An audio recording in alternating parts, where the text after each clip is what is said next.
eh, ya saya sebagai dosen STIMIK dan juga sebagai dosen BINUS University, jadi sekaligus pagi ini tuh kegiatan pengajaran dan pengabdian masyarakat ya. Jadi Anda sebagai mahasiswa juga Anda sebagai calon UMKM Kota Bandung lah ya. Atau Anda sebagai komunitas Karang Taruna di Kota Bandung juga kan, aktif nggak di Karang Taruna? Ada mungkin kegiatan apa ya? Nah, saya juga bertugas sebagai dosen BINUS melakukan pengabdian masyarakat selain saya secara kewajiban mengajar mata kuliah entrepreneurship di STIMIK Amik Bandung ya. Jadi ini sekaligus. Jadi silahkan Anda boleh berkonsultasi di luar jam ini ke saya ya. Boleh di WA Group berkaitan dengan bisnis ya. Mungkin saja ada yang sudah menjalankan bisnis ya. Bisa saja bantu orang tuanya, mungkin bantu saudaranya atau mungkin bantu tetangga ya. Terima kasih nih tugasnya sudah beberapa masuk ya. Jadi Anda sudah memberikan informasi di sekeliling Kota Bandung, perusahaan-perusahaan kecil terutama ya yang terdampak ya. Mungkin juga nanti pada waktu tertentu saya akan pilih atau satu kelompok bertemu di jam yang berbeda, saya rekam ya untuk wawancara ya biar lebih eh, tahu permasalahan di lapangan seperti apa ya. Oke, materi hari ini sudah bisa diupload nggak di LMS-nya masing-masing materinya? Sudah pernah ada yang bisa upload? Halo? Dicoba nanti ya. Dicoba supaya nanti kalau tidak bisa saya harus lapor ke kampus. Oke, jadi sesi kedua ini ayo kita sama-sama buat ide bisnis ya. Nanti ide bisnisnya per kelompok saja ya. Per kelompok tentu dari mana ide bisnis tersebut bisa tercipta ya. Nah, ini kamu manfaatkan nih kampus di pinggir jalan di Kota Bandung ini strategis sekali ya. Jadi ada peluang-peluang yang kamu bisa manfaatkan ya sebagai seorang entrepreneurial ya, sebagai entrepreneur ya Anda tentu secara formal ya terus mengembangkan pola pikir ya. Nah, tetapi tidak hanya mempelajari secara teori saja, ya harus action ya. Dengan kemarin Anda sudah mulai melihat kondisi lingkungan ya dengan kenapa harus direkam ya, supaya Anda juga sudah terbiasa bikin konten lah ya, karena ada teman-teman Anda juga nih sudah ada jadi YouTuber ya di games ya, bagus tuh ya. Nah, sekarang bagi yang belum mulai bahwa buat konten itu mudah sih sebenarnya kalau kamu mau ya, salah satunya dengan tugas-tugas di mata kuliah ini ya, atau mungkin mata kuliah lain, silahkan manfaatkan. Jadi Anda sekali mendayung 2-3 pulau terlampaui, itu peribahasanya ya. Nah, sesuai dengan sesi pagi ini, bagaimana ide bisnis itu bisa tercipta ya. Ya, ini rumus yang saya buat berdasarkan pengalaman, pengamatan, teori ya. Jadi dimulai dari problem atau masalah yang Anda lihat di sekitar ya. Kemarin Anda sudah melihat kondisi lingkungan ya, masing-masing lingkungan dekat rumah Anda. Nah, problem ini bisa menjadi peluang atau kesempatan, ya. Jadi ini coba pahami ya, problem atau masalah menjadi peluang atau kesempatan. Contohnya yang paling mudah dan sekarang menjadi perusahaan besar itu Gojek, ya. Coba Gojek perhatikan. Nah, itu ownernya itu yang sekarang jadi menteri ya, Mas Nadiem. Dia melihat kondisi sekeliling rumahnya ya. Kebetulan dia mungkin karena di Jakarta, dia kan kantornya di jalan-jalan yang macet ya. Nah, dia melihat ada problem masalah pada saat mau pergi ke kantor kalau bawa mobil kan macet. Nah, dia menemukan satu ide, oh bagaimana mengoptimalkan abang Gojek ya yang di yang biasa mangkal ya di Bandung juga kan banyak ya. Nah, dengan melihat masalah tersebut, dia menciptakan aplikasi Gojek. Ya, paham ya? Jadi Anda juga karena kebetulan Anda jurusan ada SI, ada TI ya, sama pola pikirnya sebenarnya seperti Mas Nadiem ya. Coba Anda nanti di kelompok ciptakan ide bisnis sesuai dengan kompetensi atau kemampuan Anda dibuat aplikasi ya. Jadi Anda tidak harus selalu berjualan langsung ya bisnis itu, atau bisa kerjasama ya dengan bisnis yang sudah ada ya. Gimana cara memecahkan tuh pedagang-pedagang. Kemarin ada yang jualan banyak ya makanan ya. Ya selain dia mungkin nanti diajari juga cara menggunakan media sosial, itu juga bisa menjadi peluang ya bagi Anda. Jadi intinya rumus ide bisnis itu mulailah dari permasalahan yang ada ya. Karena permasalahan tersebut bisa jadi peluang bagi Anda kan untuk mengembangkan bisnis berikutnya ya.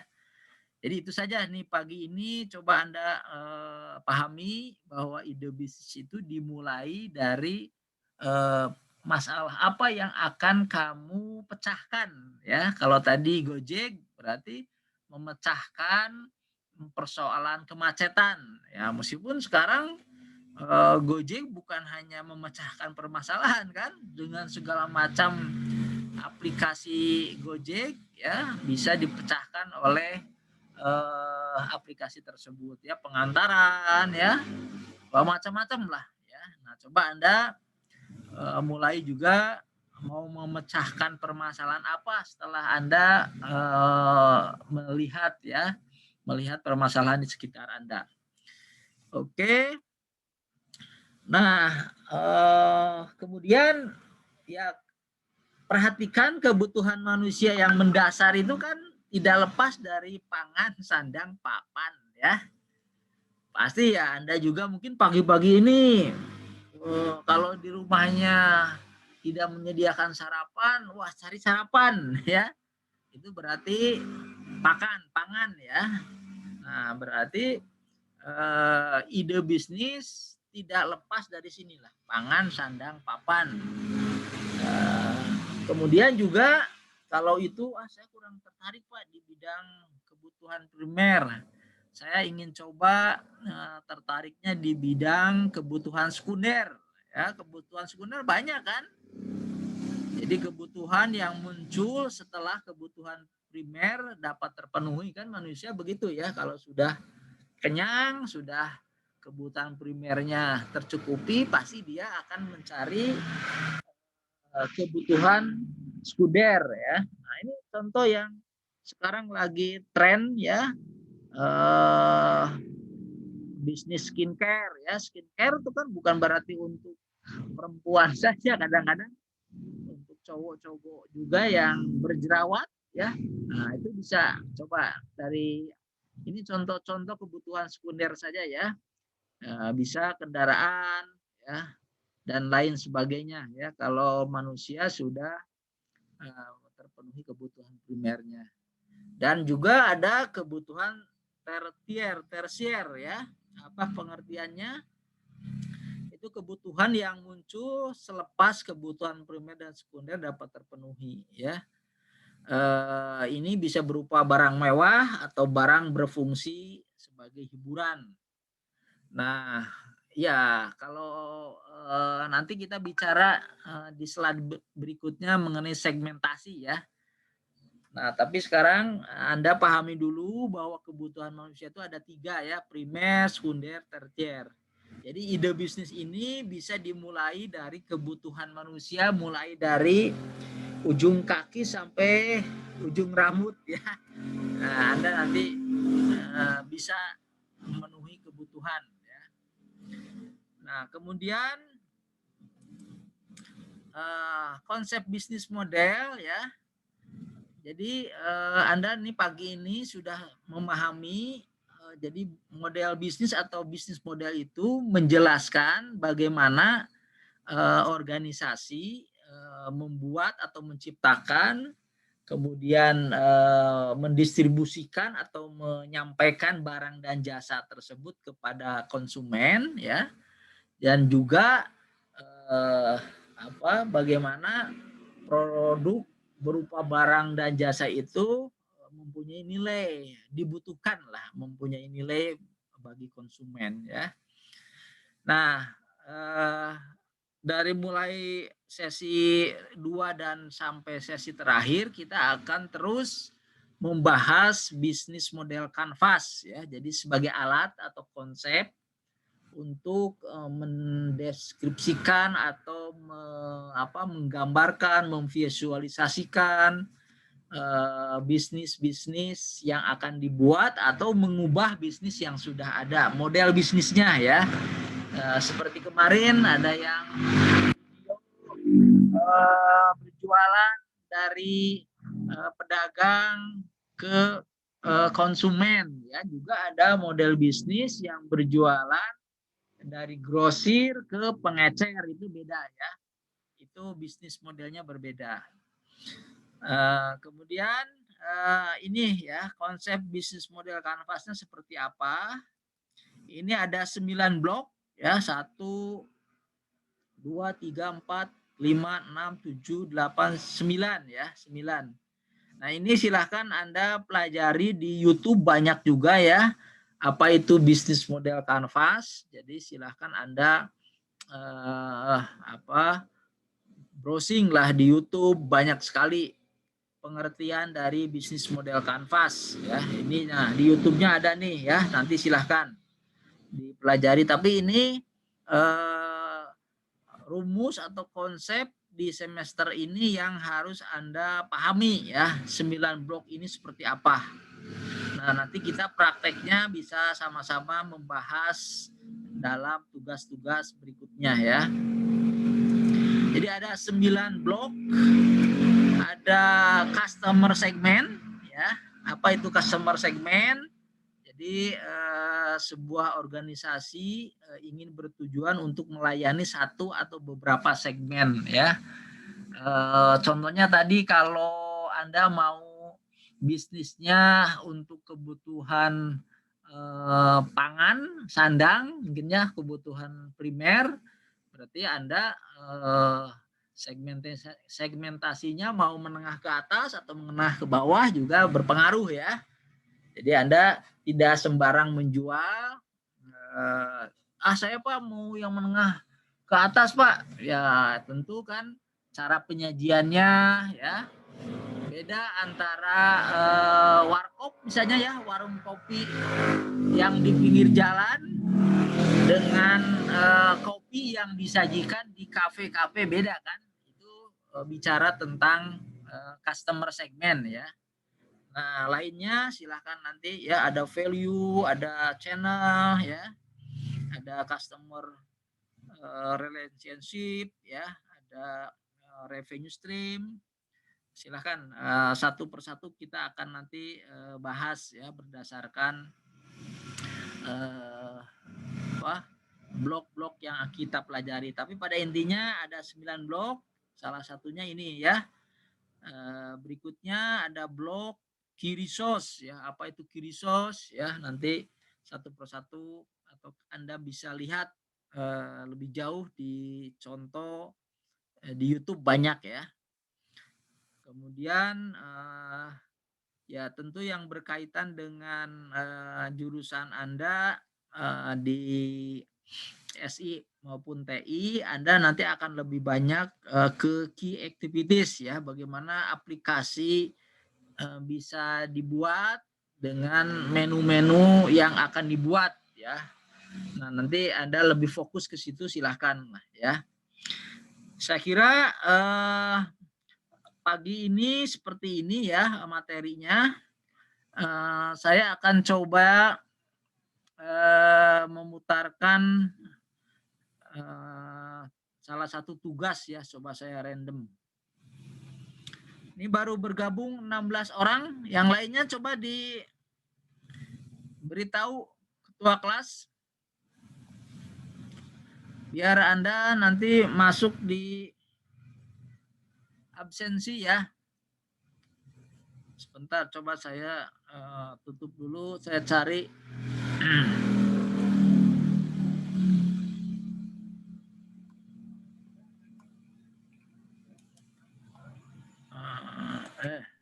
Pak, mohon maaf, ini Kusnandi gabung sama Jo Sadi, Pak. Oke, Jo katanya gak ada kuota. Ya nggak apa-apa. Nih, coba nih saya ingin lihat YouTube. Ini nih.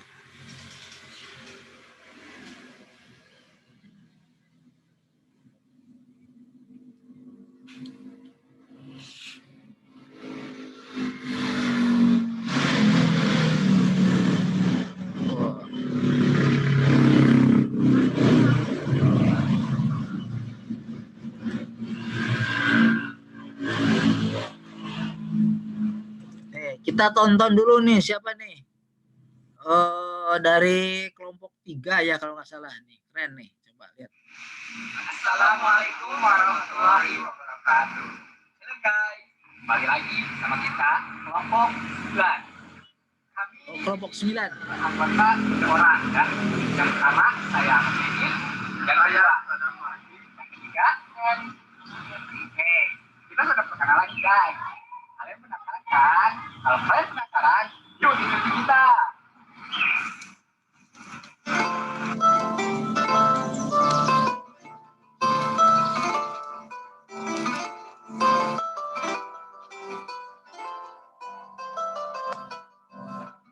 Oke, jadi kalian tadi sudah melihat cuplikan aktivitas dari wirausaha. Yang wirausaha tersebut sedikit mengalami penurunan akibat dari pandemi COVID-19 ini. Dan wirausaha tersebut biasanya berjualan di sekitar kampus kami di Bandung dan mayoritas pembelinya para mahasiswa. Tapi untuk sekarang para mahasiswa sedang dianjurkan untuk belajar di rumah. Jadi pendapatan atau itu sedang mengalami penurunan. Jadi apa solusi agar wirausaha tersebut mengalami peningkatan pada saat pandemi COVID-19 ini? Jadi solusinya ini mungkin para wirausaha makanan yang itu bisa bergabung dalam mitra makanan di Graver Online. Kenapa? Karena dapat orang lebih banyak dan kita juga tidak perlu melakukan kontak fisik secara langsung.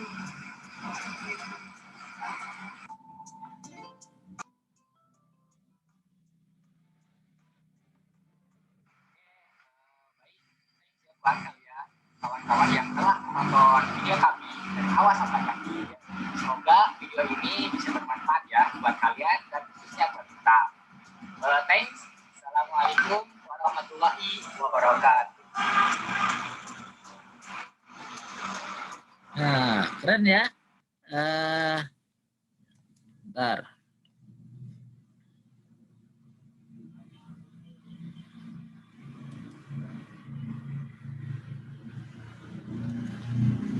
Oke, mana kelompok yang barusan YouTube-nya ditampilkan? Sudah hadir? Sudah hadir belum? Siapa nih? Ahmad? Hadir, siapa? Pak. Nah, hadir, Pak. Nah ya. Coba kamu ceritakan itu lokasinya di daerah mana? Di kampus atau di mana? Kok Anda kebetulan bertiga? Sengaja dibuat? Iya, Pak. Nah, Coba diceritakan Ya, daerahnya, Mak. kebetulan kami itu ya untuk daerahnya kebetulan kami itu di wilayah kampus STMIK Amik Bandung, Pak, gitu. Soalnya kan saya dari Garut, Pak nih. Jadi itu ngedadak gitu, Pak. Jadi kita itu mencari tempat yang simple gitu, Pak. Jadi kita milih yang ada di kampus aja. Oh gitu. Kamu sengaja datang ke Bandung atau memang kosnya di daerah situ? Sengaja ke Bandung, Pak. Oh, keren keren. Terus teman yang lainnya orang Bandung, orang mana? Teman yang lainnya? Siapa? Orang Bandung, Pak. Oh, yang Bandung ya, tuh kan. Oh, tapi ya karena ada tugas jadi Anda sengaja ke Bandung gitu. Iya, Pak. Sengaja. Maksain, Pak. Ya, sekalian jalan-jalan ya. Nah, Iya, sebenarnya itu ya ini bagus juga ya, ini perjuangannya seorang entrepreneur ya. Sebenarnya bisa juga ya, nanti kreatif saja. Kalau ada tugas-tugas lain yang harus dibuat, tidak perlu ketemu seperti itu, tapi nggak apa-apa. Ini contoh aja ya. Anda masing-masing buat di tempatnya, kemudian kan bisa digabungkan ya, bisa saja ya. Tidak harus selalu ketemu. Tapi ini terima kasih. Anda pengorbanannya dari Garut datang ke Bandung sengaja ingin bikin video ya. Mudah-mudahan terinspirasi untuk terus. Nah, yang dimaksud ide bisnis, ya ini contoh aja ya yang dibahas yang videonya Ahmad. Kan si Mang Batagor tersebut kemungkinan dia punya handphone atau kemungkinan juga tidak ya.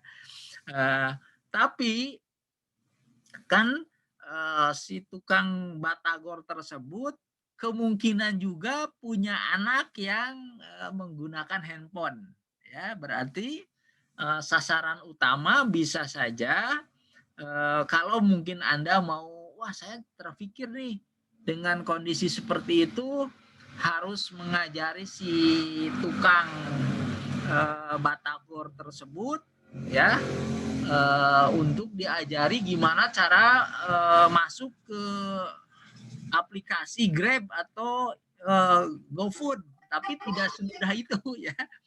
Tidak semudah itu ya, Anda bisa menciptakan satu aplikasi yang lebih sederhana, tapi khusus aplikasi ini untuk misalnya pedagang Batagor di seluruh kota Bandung misalnya gitu, bisa saja kan, yang namanya ide bisa saja dibuat seperti itu ya. Nah itu aja, hanya sebagai contoh dari ide bisnis itu terbentuk setelah Anda melihat, memperhatikan ya. Kan bisa saja, Anda sekarang kan semester berapa ya? Semester 2 atau semester 3 ya? Semester 4, Pak. Oh, udah semester 4 kan, berarti sudah mempelajari proses pembuatan aplikasi ya. Sudah ya. Ada proyek-proyek di luar misalnya gini, proyek di luar mata kuliah ini boleh sekali-kali kamu sampaikan ya di konten supaya saya lebih tahu juga apa yang kamu pelajari. Nah, sebentar nih ada chat apa nih? Mau tanya apa? Sebentar. Ini mohon maaf juga nih, kebetulan Zoom-nya di kampus sedang full karena sedang ada kompetisi katanya, kompetisi dakwah atau apa ya. Nah, oh ini tuh, keren katanya nih Ahmad ya. Oke, coba saya buka lagi kelompok lain ya, sebentar.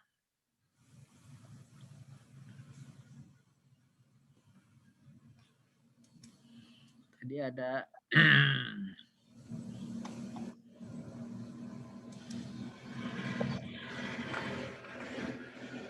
oh, ini siapa nih?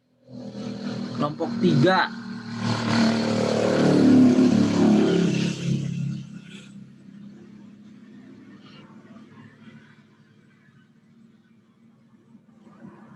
Randy ya, sebentar nih.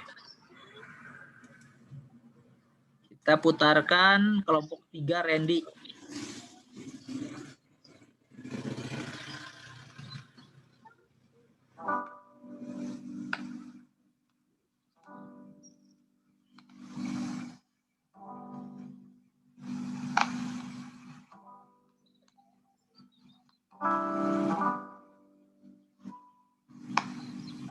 Adanya COVID-19 sangat berdampak sekali terhadap dunia usaha, terutama usaha kecil. Kenapa bisa berdampak begitu? Karena sekarang usaha masyarakatnya sekarang lagi kekurangan uang karena banyaknya PHK. Dengan banyaknya PHK maka otomatis uang yang beredar di masyarakat itu sedikit. Hal ini sangat berdampak sekali terhadap dunia usaha. Nah, saya sebagai pemilik usaha kecil, pengrajin tahu, sangat terpengaruh sekali dengan adanya COVID-19. Karena apa? Sekarang kan pabrik-pabrik banyak yang PHK. Terus sekolah pada belajar online. Otomatis para pedagang yang biasanya jualan di pabrik, di sekolah pada libur. Otomatis yang biasanya jualan di pabrik dan di sekolah pada libur, maka berdampak sekali terhadap usaha saya.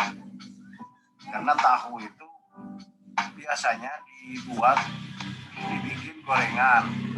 Yang kebanyakan orang itu jualan gorengan itu di pabrik, di sekolah. Sementara sekarang sekolah sama pabriknya kan libur. Jadi orang-orang pada yang pedagang yang biasanya berdagang di pabrik dan di sekolah itu pada libur. Terus sekarang masalah harga bahan pokok itu terus merangkak naik. Sementara daya beli masyarakat turun. Maka otomatis berdampak sekali sama omset saya. Omset penjualan saya menurun hampir 50% karena adanya COVID-19 ini. Jadi saya harap kalau bisa menyarankan masyarakat, pemerintah, kalau memberikan BLT itu jangan berlebihan. Harusnya pemerintah itu memberikan bantuan itu berupa uang supaya uang itu bisa beredar di masyarakat. Dengan banyaknya uang di masyarakat beredar, maka ekonomi akan berputar. Hal ini akan berdampak terhadap dunia usaha, utamanya usaha kecil.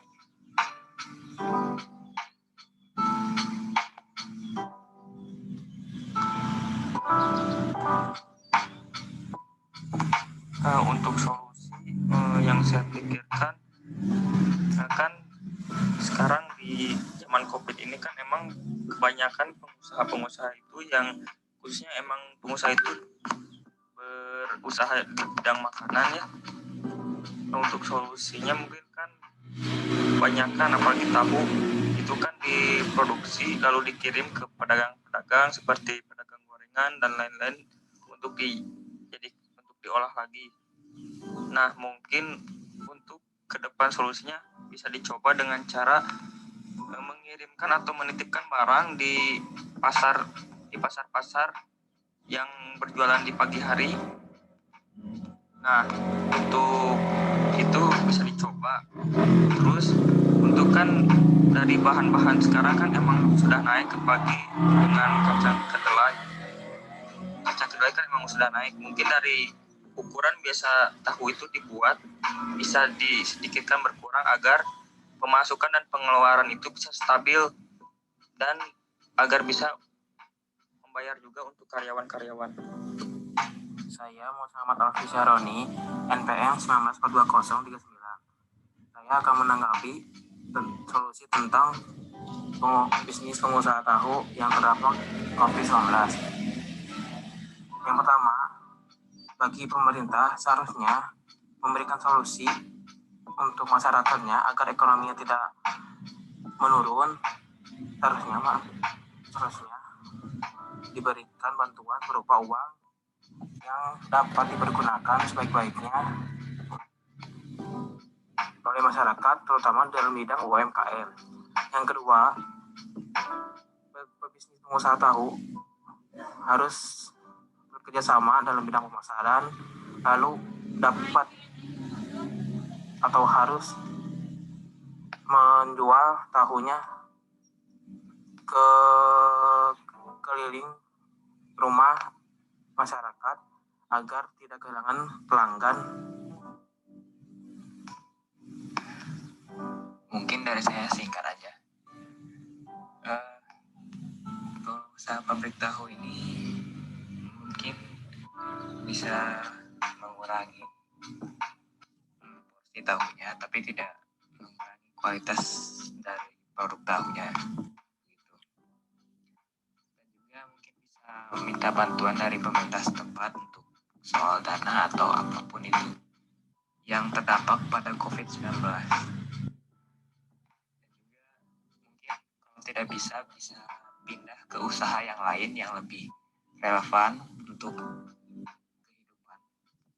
Mungkin bisa yang berbasis online, seperti produk makanan lain yang bisa di-online-kan begitu, yang tidak terlalu berdampak kepada terdampak oleh COVID-19 ini.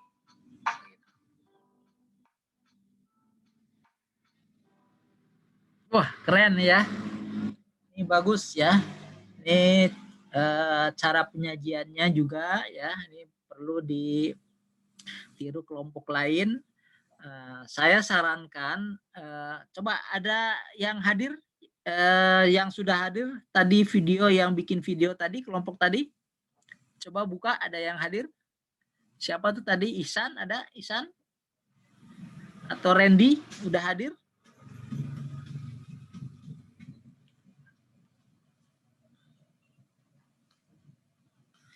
Ketua kelas sudah masuk dia sebelum?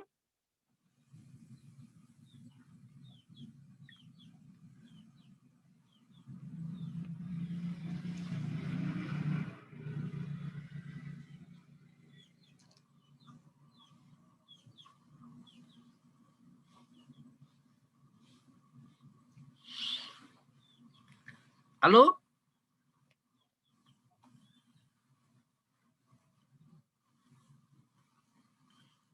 Halo, Dias sudah masuk, Dias? Ketua kelasnya?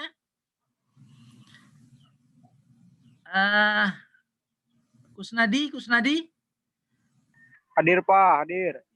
Sebentar, tadi yang kelompok yang terakhir yang bahas tahu, ada yang hadir?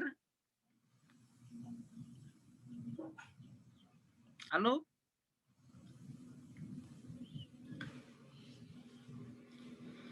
Oke, karena Zoom-nya sebentar lagi berakhir, kita nanti berlangsung komunikasinya di WA Group ya. Silahkan Anda sambil beraktivitas